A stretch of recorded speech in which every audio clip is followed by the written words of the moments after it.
এই বছরের প্রথম পূর্ণ চন্দ্রগ্রহণ হতে চলেছে ১৪ই মার্চ। মহাজাগতিক এই বিশেষ দৃশ্য ব্লাডমুন নামেও পরিচিত, কারণ গ্রহণের সময় চাঁদের রং লালচে হয়ে ওঠে।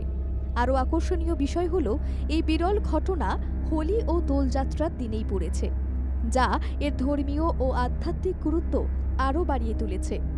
এই পূর্ণ চন্দ্রগ্রহণ ভারত সহ বিশ্বের একাধিক দেশে দেখা যাবে, তবে কলকাতা, দিল্লি, মুম্বাই, বেঙ্গালুরু, চেন্নাই, হায়দ্রাবাদ, ভোপাল, চণ্ডীগড় ও পাটনার মতো বড় শহর থেকে গ্রহণ দেখার সম্ভাবনা খুবই কম। গ্রহণ শুরু হবে রাত ৮:৪৪ এবং শেষ হবে রাত ১:০১। আকাশ পরিষ্কার থাকলে টেলিস্কোপ বা দূরবীক্ষণ যন্ত্রের সাহায্যে চাঁদের রং পরিবর্তনের দৃশ্য আরও স্পষ্টভাবে দেখা যাবে। এই গ্রহণের সময় পৃথিবীর ছায়ার বাইরের অংশ চাঁদের ওপর পড়বে, ফলে চাঁদের উজ্জ্বলতা কিছুটা কমে যাবে। তবে চাঁদ পুরোপুরি অদৃশ্য হবে না, বরং এটি লালচে আভা তৈরি করবে, যা ব্লাডমুন নামে পরিচিত।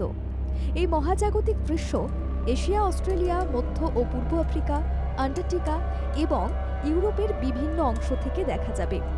আকাশ পরিষ্কার থাকলেই খালি চোখেই দেখা যাবে। আরও ভালোভাবে দেখতে টেলিস্কোপ বা দূরবীক্ষণ ব্যবহার করা যেতে পারে।